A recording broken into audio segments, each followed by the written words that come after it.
Welcome back to DM-Nastics, the gym for dungeon masters to work out their minds. I'm one of your hosts, DM Neil, aka Jote Maniac, and I am never alone because not having a lifting partner or someone to spot you is never a good idea. So who's with me today? Hi, I'm DM Dave, aka DM Grey Jedi. Ooh, nice. Part of me wanted to ask so many follow-ups, and then part of me didn't, because I'm like, ooh, Jedis, let's make it mysterious. Well, Dave, thanks for coming on. A lot is going on in the life of one Celeste, so aka DMC Witch. So I know that quite well. I've been involved in several life events. We were connected through Derek, and I'm very excited to have you here. And I'm way excited to be here. As I was telling you before, I'm a huge fan of DM-Nastics, Dungeon Master Block, ever since they started episode 10. Like way back. Almost 10 years ago, I think it has been, right? We are, yes, actually very close to both the 10-year mark and by chance episode 300. So those will be some special ones coming up. We got a few plans. You know, it's always that thing of like, do you even acknowledge it? Do you not? Like, how much do? You don't want to overdo it, but you don't want to underdo it. But yeah, right around the corner is the 10-year mark as well as episode 300. Whew. And I've listened to every single one of them and have enjoyed every single one of them. Perfect. Well, then that means you get to help create this next one. And we're back at another article episode. What are we going to be looking at today?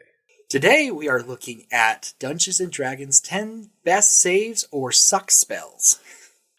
So one of the things I think we need to clearly define is what that basic concept is, which is the thing I need to get back into because I came up with a term that I would like to put out to you, dear listeners, as how I will forever describe what is about to come out from Dungeons & Dragons.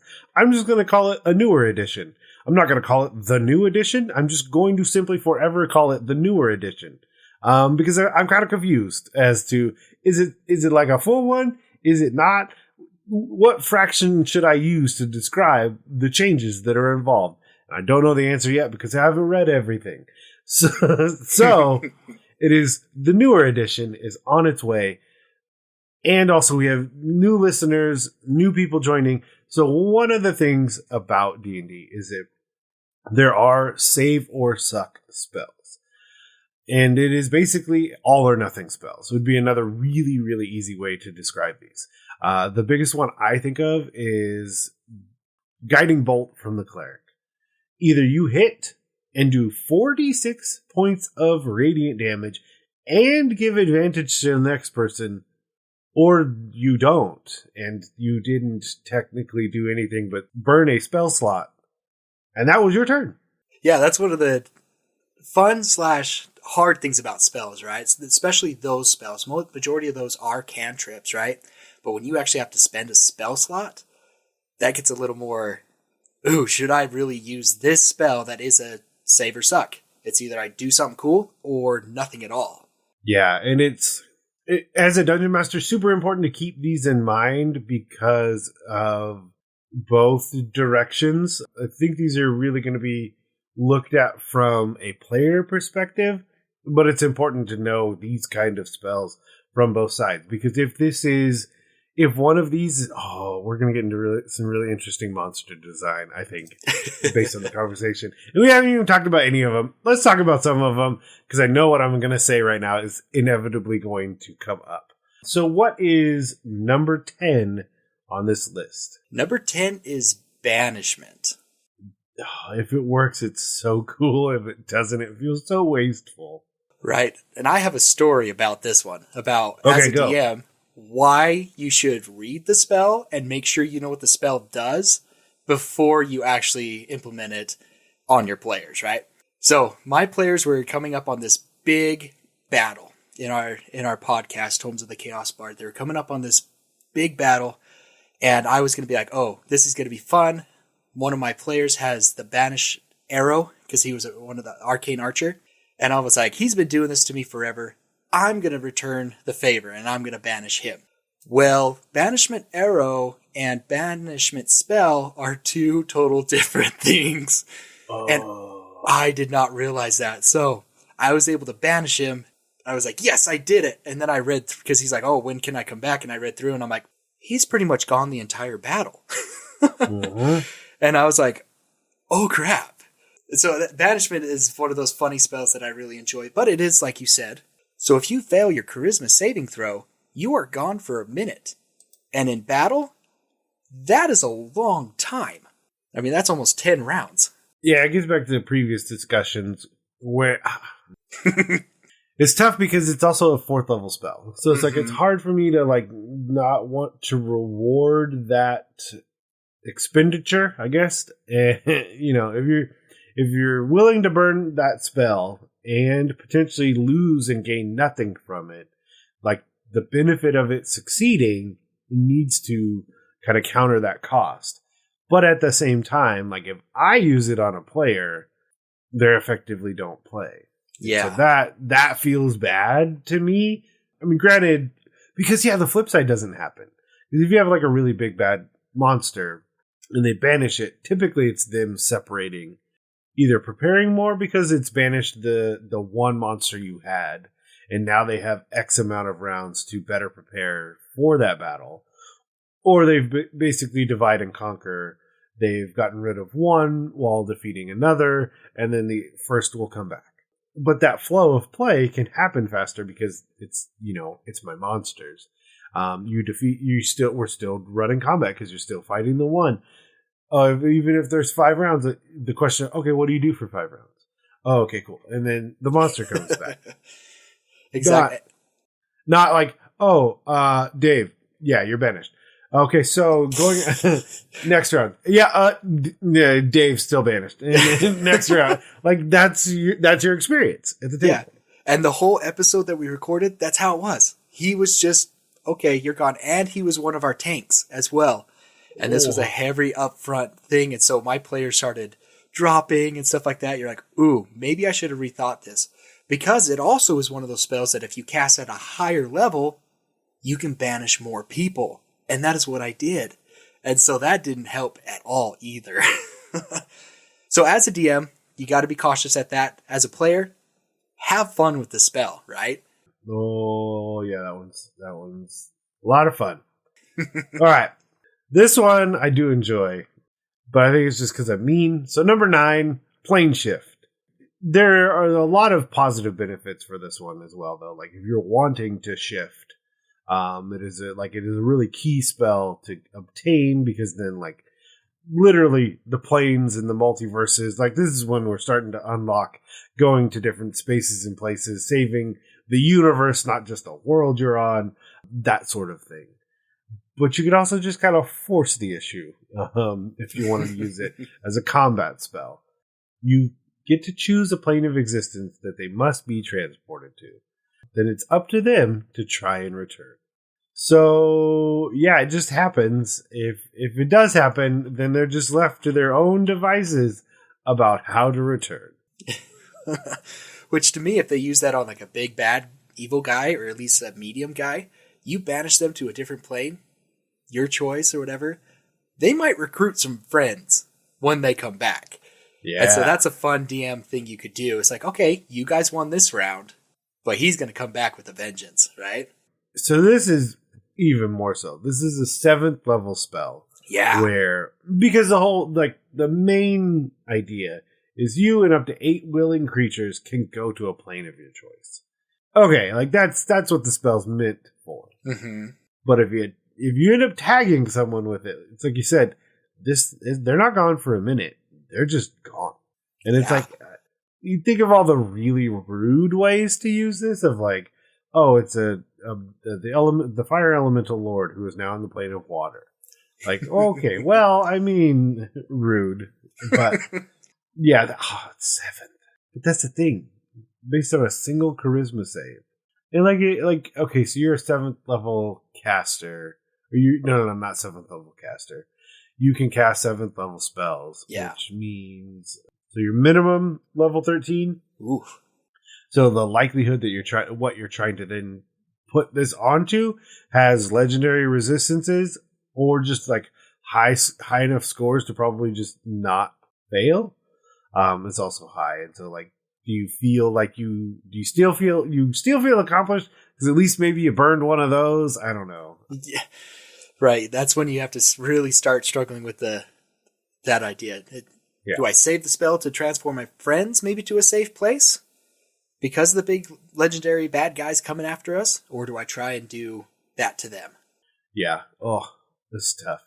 Well, luckily though, we start to get a little lower in the list and we don't have to navigate the expenditure again of 7th level spells. Because what is number 8? Confusion is our level 8, is our number 8 spell that this list talks about. Oh, we did terrible. But as long as we catch it in the middle, and by we, I mean me, and today's article was brought to you by Zachary Wiggs from The Gamer. And as always, there will be a link over in the show notes so you can check all this out. But confusion, wow, it's 4th level as well. Jeez, man, one day we'll get down into something. I think we're getting there as we get lower. Yeah. For sure. Confusion is interesting though, because I feel so much less bad. So the two options here, like banishment and confusion, I'm going to lean towards confusion more often than banishment, because if I end up tagging a player with this, I don't feel bad because in a weird way, it puts the responsibility back on them, because every time you have to roll a d10 to just see what you do. Yeah, it's really a fun one because it really is up to them. And if they are successful on their d10, they can, on their turn, if they roll a 9 or a 10, they act normally. Or at the end of each of their turns, they can make a wisdom saving throw to kind of end the effects as well. So it's one of those spells that could last a long time or couldn't. And it affects multiple people too as well. Mm-hmm. Within that 10-foot range it's cast in. Yeah, I'm a big fan of them rolling a 1 and running a random direction determined by a d8. That's my favorite. I know, especially in the middle of combat. Like if they roll a 2 or a 6, the creature doesn't move or take any of its actions. I imagine them just sitting there kind of picking their noses I don't know what's going on in the middle of a battle. Just locked up for 6 seconds. Wait a minute. who are you all? Yeah, so confusion's really interesting. It's also, something to think about as being on the receiving end of it, especially if you have multiple enemies that then are hit by this. That's an interesting thing. I'd really lean towards doing one roll for whoever was affected, if it was my side of things. So you have this radius. Let's say I have goblins. I have a group of goblins that are coming up. They get cast on them. They all fail because they're goblins, and you asked a wisdom save. I really would probably just roll once. Depending on how, I guess if my players felt really into the concept, or that one player who cast it really was excited about it, maybe I would roll multiples. But man, for speed of play, I personally would roll once. But then my head is but what if I roll a 10? Now they're all okay. So I don't know. That is definitely one. If you only have 5 goblins there. Because this is also a spell, if you cast it at a higher level, you increase that footage by 5 feet. So okay, yeah. So if by chance they're able to get 5 goblins, let's say, they're able to cast it high enough, they're close enough, they affect 5 goblins, and that's all you have, maybe you could go into the individual ones, or maybe all together. Maybe all together would be a good one at that point for that effect of they shake it off and be we can have a normal turn now. It's one of the few things where I definitely can't say I've looked it up to know what exactly is raw, but you can divide your monsters up in the initiative order to give more of that back and forth feel to a battle, depending on your time constraints, your table, everything. Or you just roll once. I roll once, it says goblins, and all goblins move when goblins move. The other option is goblins 1 and 2 are here, goblins 3 and 4 are here, depending on how you want to break that battle up. But yeah, if you did hit all of my monsters, I'm gonna roll individually for them just to see, because I do want to give some credit, but I definitely don't want to hit a 10 and all 5 are just we figured it out for the next 6 seconds and just charge in there. Yeah. As fun as that would be. All right, number 7, Contagion. And see, this is a 5th level spell. Yeah. Which I know for me, I, as a player and a DM, I don't use a lot of spells, so this list is barely, started getting thoughts in my mind cooking about, ooh, I could use this, or what I would do if my players casted it on me, right? That's one thing that's nice about going through certain lists like this. A lot of these things are not used a lot because they don't really do damage, but they are so powerful. Because I know for me, if I choose a spell, it's always a spell of if they save, at least I do half damage, right? At least I do something. But these are save and suck spells. And Contagion, I feel, is exactly one of those spells. There is so much in this one. Because that's also part of the deterrent, potential deterrent, is a person reading it and be like, I'm not going to be able to really navigate that much information onto the spell. I don't want to deal with it at the table because oh man, this is a whole thing. So the idea that it's one of the reasons why a lot of people don't promote your first character being a spellcaster, because there's a level of analysis paralysis that just comes with that territory. And that's just looking at spells that are officially written directly from WotC.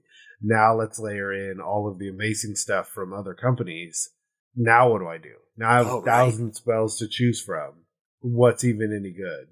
Well, then inevitably you go to a list and it's this one's great. And it's well, yeah, but it's still really complicated. And now I know in my head, I'm but that's the one that this list told me was amazing. So now I gotta figure this one out. Whereas I look at this and you're over here using $6 words of ameliorates a disease's effects. I'm I've never heard that. I mean, I've never seen this word before. And now it's just in a spell. And I'm I don't know what to do. I don't want to do it. Fireball. Got it. Right. Especially a lot of these spells that we've been talking about so far. As a spellcaster, they're touch spells. So you have to get right in front of somebody's face, touch them in order for these spells to even be cast. Or risk life and limb of Flufflekins or whatever you named your familiar to fly in there or run in there and potentially deliver the spell for you. Oh, yeah. But Contagion, it's a 5th level spell.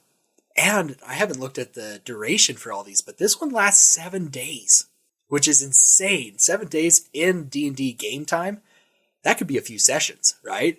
That this player or even the character has to deal with this issue. And and you get to pick from this list of 1, 2, 3, 4, 5, 6 different things that this Contagion spell can do.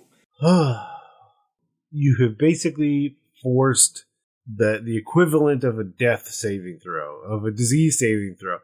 That's what I will call it. I'm at the point where I'm just naming things whatever I want. Clearly. Newer edition and disease saving throw. Put them in the book. Here we go.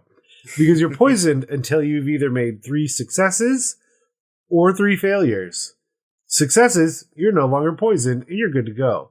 3 failures, you're no longer poisoned, and for the next 7 days, you get such fun things as potentially flesh rot. Ugh. You have disadvantage on charisma checks, and you are vulnerable to all damage. This is when we find a nice little town and just stay up in an inn, right? In a tavern for those 7 days. Just tell the DM, we're going to stay here for 7 days until this is gone.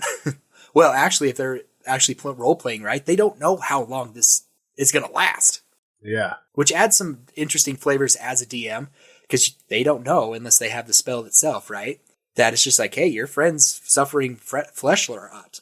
They stubbed their toe, and they, instead of taking just 1d or 1 damage, they took 2 damage. What are you going to do? That adds such a interesting dilemma to the group's plans. Yeah. What's interesting is there are 6 options. If you didn't feel comfortable deciding this kind of thing, you roll the dice. It is what it is. The other thing is whoever is casting this 5th level spell, if it's a monster casting it out, I mean, they probably decided who it was and what they should have, because the other one is Filth Fever, where a raging fever sweeps through the creature's body. Basically, it's disadvantage on anything related to strength. So is it that you cast this on a frontline fighter?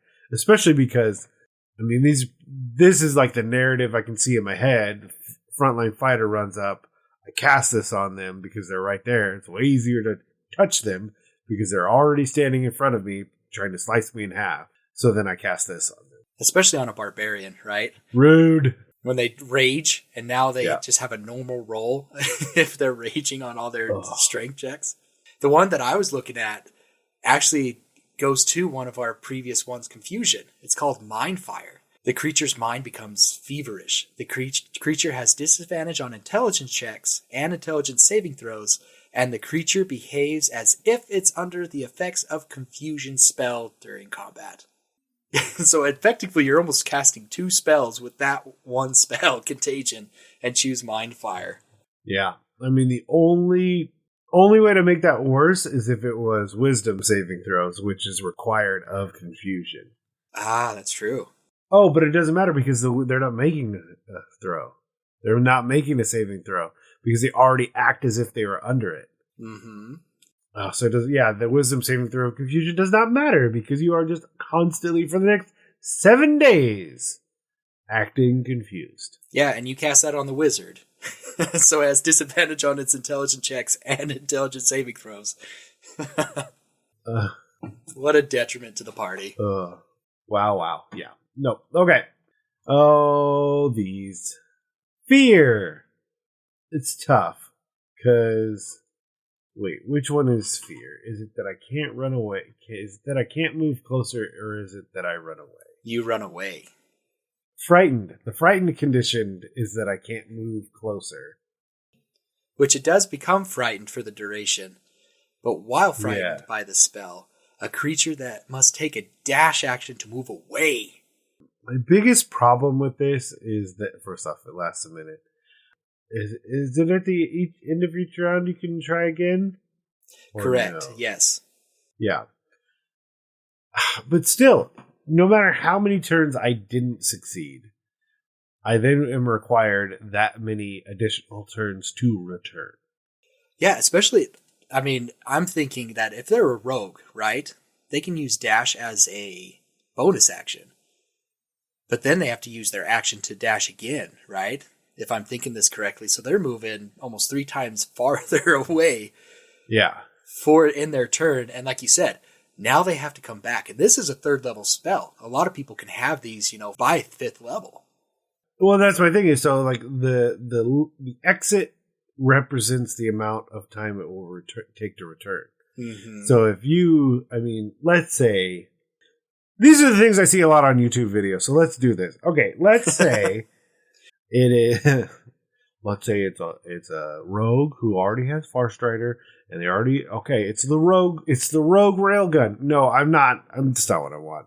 But the base concept, just pure base concept. Mm-hmm. It is just a everyday rogue, and they fail all of them. They will have gone triple their. And let's just say it's a standard 30. They will have gone 90 feet per round for 10 rounds. They would have gone 3 football fields away and then be required to return. So you have to be out of the creature's sight, it seems like, in order to make a saving throw. Oh, that's I don't know that I've ever read it correctly then. Yeah, if the creature ends its turn in a location where it doesn't have line of sight of you, so the caster, the creature can make a wisdom saving throw. So if you're in a big open field and you still have line of sight of the creature who casts fear on you, you're just going. You don't have a saving throw. So like you said, when's the distance when you don't see something, right? Oh, the semantics of this are inevitably going to come up. Well, I'm running the opposite direction. So I'm like, yeah, I get. Okay, there's an argument either way, and I just feel bad that you still have to. I'd feel bad without giving them the save every turn, because even if it's one round, they still need to really figure out what they're going to be able to do differently, or spend their next round running back. even if it's even one round, totally changes everything that character is going to have to do. Yeah, because even if they're a normal character, 30 feet, they ran 60 feet. On their next turn, they were able to save. They got to either use their action again to get back, or use 2 turns of movement to get back in combat. Melee combat. Yeah, and that's with doing nothing else, because that's what they're forced to do based on the spell. Or you're spending multiple turns coming back because you're not using dash. Yeah. So this is definitely, for a 3rd level spell, I think it's definitely underrated, and players or even DMs should... I know I like to mess with my players with spells like these when I remember that I can use spells as a DM. Like, this is one that you can really mess with them, even if they're in a combat that's kind of an easy combat, especially at higher levels. Having a spellcaster being able to do this to a player and them fail really would make that combat into an easy one to a hard one real fast. 10 rounds, though. I don't know. That's a rough go. That it also says they drop what they're holding? Is that what I also... It's in the first paragraph. Or drop whatever it's holding and become frightened for the duration. So you just ran that 60 feet, however long, have to come back and pick up what you were holding. This spell is, wow. Holy crap. The things you learn. All right, number 5, slow. Yeah, so slow is another 3rd level spell, lasts about a minute, and it affects a 40-foot range, which you can encompass a lot of people in that 40-foot range with a wisdom saving throw on this. So you can easily get 3 people in this thing. Oh, yeah. This one's fun. This one I like. I wouldn't even be mad to do it on the whole set of players to even things out. So basically, your speed's half. Your AC is -2, and when you go to cast a spell, if you get an 11 or higher, the spell doesn't take effect until the creature's next turn. Oh, so the spell is delayed. Well, because it's taking you so long to do it, you have to use your action next turn, too, to complete the spell. I mean, at the top of my head, like before their next turn, if they're hit, do they have to make a Constitution saving throw to see if they are able to finish the spell? Yep, must be. If for any reason it can't take that action, the spell is wasted. Creature affected by the spell makes another wisdom saving throw at the end of each of its turns as well. I would assume it would have to take a concentration. That's probably the way I'd rule it at the table if it came up. Again, a 3rd level spell. So far, the Fear and Slow have been like 2 of my favorites so far, especially lower level ones. I wouldn't feel bad at all for slow. Because you are given, each turn, you're given the option to succeed. Again, you're not running off, spending all your resources. You're still, I guess that's my big thing about, which is not going to be a surprise. Long time listeners, this is not a surprise to you. But like, fear, it's just, they don't do anything. They don't get to do anything. Same with like stun or paralysis. It's like, that's your turn. Like, we're not talking about what interesting things can you do with the limitations that have been put on you. Nothing. You just do nothing interesting because you're running. Whereas slow, it's like, okay, you can only move half your speed. Your dexterity is messed up. So your AC is messed up. All right, should I cast a spell? Do I move to cantrips? Because that's not, or as long as I can do it with a casting time that's less than an action. So I love slow because it's going to force the players to like think in a different way while I'm still trying to do whatever I want with whatever monster I have. So big fan. And now, sorry players, whatever you fight next is totally casting slow on you. Well, and I was just reading here further, like it can't use reactions. So if you took the feat Sentinel, you can't use that. And you have to choose between a bonus action or an action. You can't do either one. Oh, yeah. So that adds a lot of other, like, strategy-wise. Like you're saying, we just hindered your play. Now figure out how you can still be effective through your limitations. It could be huge. Yeah, and I also like, does whoever does this, are they doing it and then doing something else? Still trying to complete another task. Like, oh, they just slowed you down basically, yeah, like I've slowed you down. Okay, now I'm going to keep doing whatever evil machinations I have over here. And you're just like, hey, no, don't. Oh, you're going to definitely have some of that at the table, which is also just an absolute treat. He's like, I cast my spell. You're like, slowly. Yes. Okay, Abra. Well, and it's only going to be able to attack once as well. So if you have your 5th level Paladin, Ranger, your upfront people, they can't attack twice. Just once because they are so slowed. I could just see the Paladin, or the Barbarian, right? I'm so angry. Just not able to do anything. Okay. Number 4, Tasha's Hideous Laughter. Now we're getting into spells that I'm familiar with, that my players love to cast on my people. Yep, first level spell. It's a lot for first level, because basically you start laughing to the point where you fall prone and become incapacitated. I also love a creature with 4 or less intelligence, not affected. The joke did not land. I know every bard that I've played and every bard that I've played with has this spell. I think it's one of the most popular spells for bards. Yeah, especially because they drop prone. Like, if you had your barbarian, your fighter, or melee next to him at all, like, you just gave them advantage and all the things, and they're not making reactions, they're not making actions. It can be very, very powerful. And it's the perfect time to land your worst dad joke and have that person fail and laugh hysterically. And then the bard look at the other people, or whoever you had cast it, look at the other players and be like, see, it is funny. Nice. Yeah, I mean, and granted, to try and mitigate it, that anytime that they take damage, they get to make another wisdom saving throw at advantage.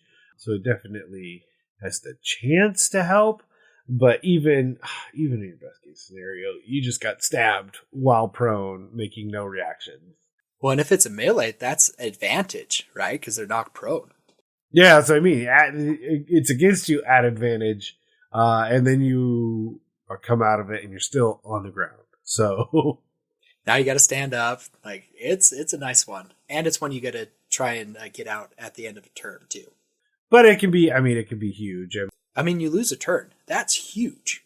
Yeah, interesting. Because I guess mine, the one I had been thinking of that's like equivocal that I use regularly, but like it doesn't fall under this because it's not the same like save or it goes away, is sleep.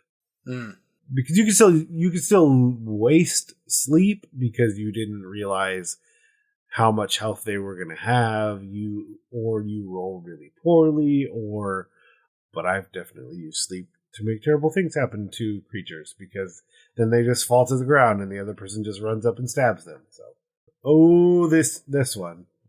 What do we got for number 3? We have Hold Person, another classic. Yeah, people don't like this one. I get it. This one triggers a lot of people for sure. Again, it's a 2nd level spell this time, lasts a minute. The range is 60 feet, so this one you don't have to touch people with. And it's a wisdom saving throw. And I feel like wisdom, unless you're like a druid or a cleric, like you're not putting in, that's a lot, for me at least. It's a dump stat for me. So every time somebody casts a wisdom saving throw spell, I'm screwed. Yeah. So it's 2nd level, but if you fail, you're paralyzed. And one of the things with paralyzed is the attacks are made against you with advantage. And if they hit, they're criticals. Mm-hmm. So that's the thing, is the flip side. Whoa. So if I fail, if my monster fails, now it's paralyzed. And now you're just like, oh yeah, hey, so-and-so, get in there. Especially if it's like a paladin. Mm-hmm. Hey, paladin, we'd like you to go in there now, because then you should use all your smite stuff. On top of this, because it's a critical, so you're going to get to double your dice. Or the other one would be like, hey, rogue, pun intended, would you like to take a stab at it? Because you have advantage, which means you have sneak attack, and it's automatically a critical, which means you double your dice. So which of the two of you would like to go in there right now? Well, in reading this, unlike the previous one where if they take damage, they get to take another roll, this one doesn't say that as rules is written. Nope. It's only at the end of the turn. Yeah, if they're right next to each other, hey, Paladin, it's your turn. Oh, now it's the Rogue's turn. Yeah. Ooh. Great. Great. So that's definitely one that, as a DM, you could definitely mess with your players that way, especially if they're that one player that seems to go by themselves all the time, right? We have that one player that likes to wander off by themselves. Just cast hold on them once and have them fail. They'll learn fast. Stay with the group. I mean, I didn't say that. Yeah, well, and then at higher levels, you can start adding more people in. Mm-hmm. For me, probably I don't know that I'm going to do the follow-up necessarily, but I've definitely used it to mitigate like their plans. So-and-so's going to do this, and then this is going to happen, blah, blah, blah. I'm like, well, no. Hold person. It's like, whoa, hold on, what do we do? I'm like, well, you figure it out, because I'm going to now go do this. Because like the follow-through on that is like, it has to be pretty concerted, because typically, your caster that's going to cast this towards the players obviously has a lot to deal with, because what are there, 4, 6, however many players there are. So like, locking the tank down, because they're probably not going to have a high wisdom save, or, whatever melee fighter was running at you, lock them down, then start focusing on someone else. This is typically how I run this spell, but I do see the benefit, I guess. Oh yeah, especially if you're like the big bad guy and you have minions. You cast that on the barbarian, the paladin, on their tank, and now the minions have crits on every hit they do against that character. Like that's a lock up and just go down in a swarm of goblins. Yep. Yeah, it's interesting. I'm making notes here. Old polymorph. That's number 2. Yeah, that one's interesting. I mean, it is a 4th level spell. It is a wisdom save. There's a lot of things you can do with it, not as like a directly offensive spell as is presented here. It's limited to the actions it can perform. So like if you turn it into a mouse, then it is just a mouse. The key though is, you can hit it, but then it only has mouse hit points. And once you get rid of those, it turns back into whatever form they were. Yeah, that's kind of the thing. Lasts an hour. This one is a 4th level spell, so you're up there a little bit more. But yeah, as long as you don't hit the mouse, I mean, it's a great getaway spell. If you're able to have this spell effective on the bad guy or whatever monster you're facing, hit it with the polymorph, turn it to something maybe a little slower, maybe a turtle, so you can get away a little faster than a mouse. But it's a great getaway spell. Or it's just an advanced form of wild shape.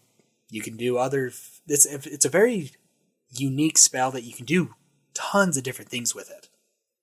Yeah, in some interesting ways, it's almost like a more effective, in some ways less effective, in others banishment. Yeah. Because the concentration for up to an hour, you just run away, and as long as nothing hurts the mouse, it's just stuck there like that for an hour, potentially, giving you all the time you need. Prime examples of other ways to use this would be when Keyleth fell off as a goldfish, only to realize that the damage transfers after you run out. So, like, the other thing I think of is that scene in Mario 64 where he throws the penguin off. So there's a ton of falling damage. It's not, because I don't know if it was in previous editions or where it came to pass that the idea was I would drop to 0 and then turn back into whatever it was. Almost as if like this polymorphed form was this like shield of invulnerability to some degree of like, I just jump off of, let's say, a 300-foot drop. I smack on the bottom. I'm not a mouse anymore, but I'm good to go. Well, that's not the case anymore. You will smack on the bottom, and after running through the 1 to 2 hit points you have as that mouse, all of the extra damage then is immediately transferred to your original form. So it could be a way to do a lot of damage to a monster, or be a way to basically run away from the monster. Yeah, throw them off that cliff and then run. It's going to take them a while to get back up there. A bit of both. I like it. Or if you need to get somewhere down and you don't have Featherfall, let's transport Polymorph a friend here into an animal that has lots of HP, into a monster that has lots of HP, and throw him down to get down somewhere quick. We'll just land on top of him. It'll be fine. Or land on top of him. Yeah. So many possibilities with Polymorph. Okay. We're down to number 1. This one's scary. Yeah. Feeble Mind. So it's a level 8 spell. Basically, you're attempting to shatter its intellect and personality. They take a mere 4d6 points of damage and must make an intelligence saving throw. If they fail, their intelligence and charisma become 1. Oh, man. What great role-playing opportunities, right? I remember listening to this podcast and they were able to cast, like the bad guy cast Feeble Mind on a character. And they were able to defeat the bad guy, but he was still stuck with Feeble Mind for like 30 days. Oh, yeah. Can also be ended with Greater Restoration, Heal, or Wish. Oh, at the end of every 30 days. Yeah.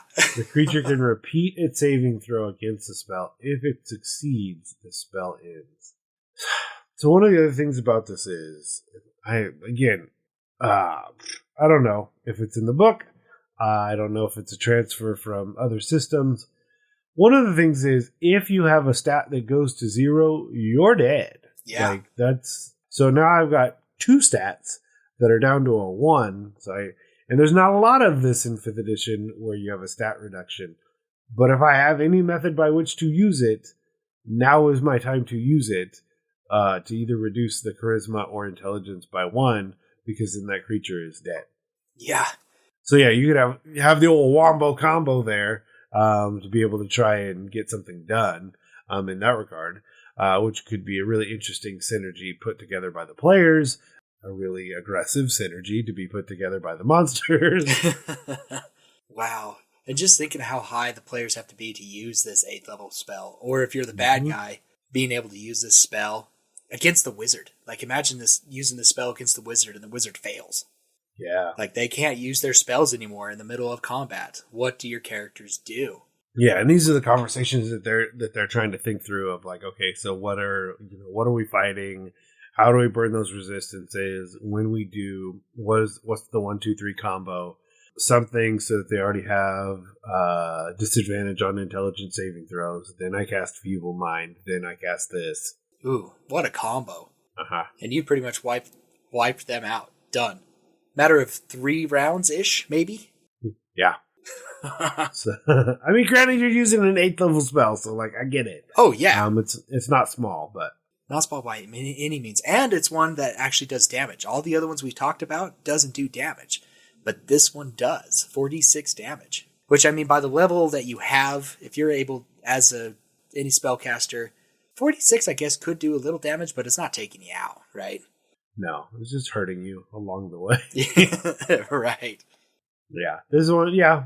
It's 8th level. If the stuff's going to happen, like, I don't feel bad about this one, really. It's just... this would probably be the only one I would, like, caution of, like, recognizing whether or not, like, a player... how well certain players would take this sort of thing. Because we all know the player that, like, this would not go well for. They would not handle that process expertly. They would have things to say. Oh, yeah. I mean, that's 30 days. Even if you beat the bad guy or monster, that's 30 days that they have to roleplay. How do you roleplay and 1 intelligence, 1 charisma character? I'd have to go through the monster manual and be like, okay, what monsters have this? So then I can read how they act, right? That's very primal. When you get that low of intelligence, charisma, that's very primal acting. Yeah. You're hungry, you just go eat food. It doesn't matter whose plate it's off of. You just go eat it, right? Yeah, because if you look back to Tasha's Hideous Laughter, that benchmark was 4. 4 and lower would not be affected by it. A 1 on both is really tough. It has the potential for such interesting narrative things, but, like, definitely a cautionary tale to say, if you land this, you got to talk that through. You just don't let that fly. And just like let them dream up whatever they want, whenever they want. You need to have a discussion about it, or else you may be surprised by things you did not want to be surprised by. Oh, yes. Okay, we did it. And of course, if you enjoyed that and what you heard, you can always go to your podcatcher of choice, leave us a rating and review, because it's nice. It's a nice thing to do for nice people. I don't know. And of course, if you want to email us, the easiest place is always dungeonmastersblock@gmail.com. If you go to Twitter, we're at DMS_block. I am at JokeManiac, and I am at Grey Jedi on Twitter, on Instagram. That's where I'm located. What else? Where else can they go to find stuff that you're doing, though? Yes, so I run a family-friendly podcast called Tomes of the Chaos Bard. Our socials are Chaos Bard Pod on Instagram, on X, on Facebook. We're on there as well. We do have a Discord as well if you want to come join us there as well. And you can find that in our show notes in our episode podcast platforms. And speaking of, as always, a huge thanks to the bards over on Bombarded for our intro and outro music. And you can find out more about Bombarded at bombardcast.com. But rather than let these mental gains go to waste, let's head to taking your supplements. Taking your supplements! So today on Taking Your Supplements, I am not alone, because working out alone just isn't as fun. So today I have a special guest, and I will let them introduce themselves. Hey, this is Michael, also known as the RPG Academy in various places online for the last 12 or 13 years. I host a podcast about role-playing games. I host a convention for games. I host a podcast about Smallville. I host a podcast about mental health education and awareness. And I wrote a book, a game book that got nominated for an award. No one's more surprised than I am. That's shameful. Literally, the first review I found online says Action 12 Cinema knows exactly what it is, and it's gonna do just that. So, we're a huge fan of Michael here, namely because I am willing yearly to go to Dayton, Ohio. Yes. So, if that doesn't scream how much I enjoy your company, I don't know what more I could do, sir. Yeah, truly, it is reciprocal. We love you. You love us. It's a love fest because we truly did get into this, I think, for the right reasons, both when the DM's block started in RPG Academy. We were just trying to get more people to play games, maybe smooth out some rough edges for some folks who were, this was before the big boom of like Critical Role where everybody knew about it. It was still somewhat of this niche hobby. So people had questions and we were just like, how can we help answer those questions, guide people in, be the opposite of a gatekeeper, be an ambassadorship. And I recognize that quickly in your show. And I think it's been kind of a love fest ever since. So I'm super appreciative to you guys have me on. Absolutely. Listener, if you're still here, you are going to hear some insider baseball. So I was literally looking at like making sure branding and everything is what it can be. What does the next 10 years of the DMB look like? Because that's where we're about to hit. 10 years, 300 episodes in the main series. So I was looking at branding and literally like deciding what our mission statement should be. It is truly to inspire people to keep on dungeon mastering. Like that's it. That's the goal. If we can do that, we did it. And that is the one and only thing we're attempting to do. But that's enough insider baseball, which maybe that's a theme we could use for Action 12 Cinema. We do a whole movie about insider baseball. Yeah, it's like Moneyball meets League of Their Own meets Unnecessary Roughness. Or no, what's the one with the baseball? Unnecessary Roughness is football. What's the one with the Major League? It's called Major League, yes. Oh, yeah. So Major League, League of Their Own, and Moneyball all wrapped together through Action 12 Cinema lens. Okay, it doesn't matter. I'm going to say the words all together. So there are several terms when it comes to words that I really enjoy. Mm-hmm. One that is my ultimate is a portmanteau, where it is two words that are put together to make a new word. I also lean into portmanteau phrases. Money League of Extraordinary Gentlemen. League of Extraordinary Gentlemen ball. I like it. I like it a lot.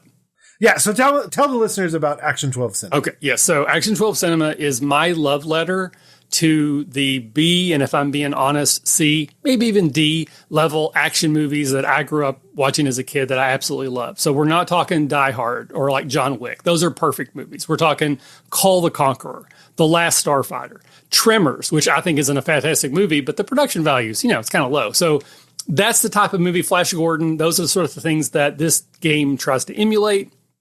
It is GM-less and zero prep, so you don't have to, you just take the book will walk you through all the steps, you roll some D12s, you make some choices, and in a short period of time, you have the outline of what's certainly going to be a terrible movie. And then you roll a bunch of D12s, you play some improv, you do some story prompts, and in about 3 hours, you hopefully have just been like guffawing with laughter over the nonsensical story that you've created, and you put it on the shelf next to those other types of movies and those types of games. It relies heavily on tropes. It's very cinematic because of it's GM-less, so it's very cinematic in how you describe what happens, and it uses D12s, which are objectively the best polyhedral. So that alone is probably why I got the ENnie nomination. They recognize the greatness of the D12. Absolutely, we've discussed this before. The best thing about a D12 is how good it is as a D4. Oh yes, absolutely, and even it's a better D6. I mean, heck. Speaking of Critical Role, they decided it was so good that you should just roll 2. I know. They're trying to ride off my coattails. Like Action 12 Cinema, and they're like, oh, by the way, we're going to use D12s for our game. Sure. So what you said sparked a memory. I don't know if it's good, but a memory nonetheless. Sure. About a thing that my friends and I used to do very consistently. If we go in the Wayback Machine, do you remember that the Sci-Fi Channel used to be spelled SCIFI? As if to abbreviate science fiction. Yes, and then I do remember that. For reasons unknown, it became SIFI, and it became SYFY. I remember the Sifification of that the channel, and it made my brain melt. So one of the things that they did, though, was create original movies. And I immediately found a list on IMDb, and I will post it in the show notes, with such gems as Chupacabra versus the Alamo. So if you are lacking inspiration when it comes to this, I have found it, and in droves. I mean, and that is absolutely the type of movie that you're creating with my game. Like that, like you go into it knowing this is not a good movie, because if it was a good movie, it would be a good movie. This is a bad movie. So all the things that happen, like I can't do voices. So if I try to do an accent, within 3 sentences, I've changed. So rather than admitting that I can't do an accent, I'm like, oh, the actor changed. They got fired. So this is a new guy. That's why he sounds differently. Or if I forgot where a scene was taking place, like, oh yeah, we lost the permit. Now we have to be in the mall parking lot. That's why we're here now. So all those sort of silly inconsistencies that happen in role-playing games, you lean into them, make them part of the meta joke rather than trying to retcon past them or ignore them. Just like, yeah, that's exactly why that happened. So it's so good. It's like you said, though, it's one of the ones. Okay, this is kind of a deep dig, but everyone please track with me. If you're still here, you're tracking with me enough. So one of the things that I always love about setting up food for people, we'll get there, is that oftentimes you set up like a salad bar or a sandwich station or something along those lines. Often people are very complimentary of the food. Mm-hmm. They're like, oh, it was so good. And I will always tell them exactly why that is the case. I'm like, well, you made your sandwich and you took all of the parts that you liked and put them together, and all of the parts you didn't like, you just didn't put on your sandwich. It was exactly the way that you wanted it to be with the pieces and parts that you had. And there are certain games that kind of go into that same genre, this being one of them, because you're setting it up with the structure, but the pieces that come into it are the pieces that mean the most to the people that are at the table. Obviously, what I'm bringing to the table are all of the sci-fi movies that I remember watching and just being absolutely awful. But in most of the time in the best way possible. So I'm going to bring those elements and share them because I am so excited about them. And then the energy increases because I'm so excited about sharing these ridiculous things. Right. And everyone else at the table is doing the same thing. And then ultimately you're like, oh, it was so good.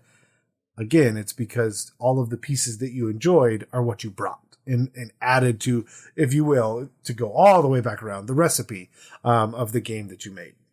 I mean, I had never really thought about my game in terms of like buffet style catering, but I think you nailed it. Done. And I think you nailed it. You know who else thinks you nailed it? The Innies. The Innies, yeah. The Innies, sir. So if you are done with the link of way too many sci-fi movies, what you need to do next is go over to the next link and head over to the Innies and vote for Action 12 Cinema. The nomination is one of the most key pieces of the entire process, but getting the nod of a win or second place would just be to the moon. I know you would is right where you would head. The honor comes from the nomination, but getting to actually get up on stage, get your little medal, that is bragging rights till the end of time. And I would like those bragging rights till the end of time. I said before, I'm shamelessly asking for people to support me. People listening probably have not yet read the book. They may not know if it's worthy of a Best Rules nomination or not. Read the book. It is. But even if you don't have time, just say, you know what? That Michael guy sounds kind of cool. Neil likes him. I'm going to vote for him. That's all I need from you right now. Yep. Again, if you know anything about Dayton, Ohio. Dayton, Ohio. If I can get Neil to Dayton, Ohio in November, there's got to be some magic happening somewhere. Annually. Yeah, cold. It's cold too. Yeah. I don't want to go there. I use my California term. I go to the snow and then I go away when I don't want it anymore. Right. Yep. That's a place where the snow goes to you. And it's not really what I like. Yes, like I said, there will be links to everything you need. It's also easy enough. You may already be checking out the Innies as well. And now you'll know a little bit more about one of the nominees, Action 12 Cinema. Taking you supplements. I don't have any supplements today, but you do. So, what do you got? So, when I first started, I fell in love with D&D, and I wanted to teach others how to play D&D. Because I'm like, hey, friends, you need to learn this game with me. They didn't quite know how, so I had to think of a way to teach them. So on our Ko-Fi at Tomes of the Chaos Bard, Ko-Fi.com, that's where you can find it. I think it's about $2. You can find this supplement. It is a tournament platform, a tournament thing. So it teaches you how to use your ranged attacks, teaches you how to teach your players how to use their weapons. There's a combat issue. There's javelin throws, how to use that. I threw in a staring contest so they could learn how to use their ability scores, you know. There's different ways to do it. I'm always thinking of ways to add extra things so it's a growing, continuing thing of how to use your different abilities. And I've used it several times to teach people how to play, how to use their modifiers, how to use their ability scores. Even saving throws we can add in there so they can learn. And it's an easy way to introduce, get into your story, right? Your players are at a tournament. They just finished this tournament. Maybe they won. Maybe they lost. Maybe they showed some resilience. And now somebody approaches them. Hey, I enjoyed your guys' little, during the tournament. I watched you. I think you could help me. And off they go on their next adventure. It's a plug and play you can do anywhere. You can increase the DCs if they are higher levels, if you want to throw that into a little town they run into. It's been a really great success with new players that I've been able to play with. Awesome. Yeah, it's literally the first home game I ever joined. That was how I was introduced, was through like a in the ring tournament kind of thing, which, like you said, it helped because it was just me against one other person, just going back and forth, talking through like, okay, no, this is how you would, hit. And like, I used a crossbow to start and then pulled out my weapon and ran up there kind of thing. While one of the other characters in the party was like in the stands watching me, and then we had, dialogue afterwards of like, oh, hey, you should join the party kind of thing. So yeah, big fan, especially like as you expand that concept out into all of the other things to like really encompass it, because you could, I don't know the formatting. And so like, they're like, my ideas are spinning. So like, maybe these are all things you're just like, oh yeah, great. Yeah. I've always had it that way. And then write it down and then change it. But like any good DM, but the concept of like perpetually coming up with things and letting both sides inform it of, is there a really interesting game that I think of that I could add to this? And then what part of the mechanics does it help showcase? The flip side is also, hey, I'm realizing I don't have something that showcases this part of the mechanics. What is a game I could put in that would help showcase that? So then when a person looks at the document and is like, hey, I'm having trouble with X. Oh, that's right. If you think, and then, because then at that point, the person's also learning with like, it's almost like the equivalent of a mnemonic, but the idea of, oh, how do I use this? A staring contest. So like that gets in the head of whoever's learning, the player or the DM, of like, how do I use these stats again? And then you think, oh yeah, I remember doing the staring contest. And then like, to spark back not just the imagination of that moment, but also like, oh, that's right. This is how this kind of functions in the game. The medical tent where people have to help with death saving throws. Like, just like I said, you can start to have mechanics inform events and events inform mechanics and back and forth. So I think it's a really good And I just had a thought, mate, I'm going to have to add this now, a game of tag. And you're able to use your spells like slow, right? Have you seen Professional Tag? Oh, yes, I have.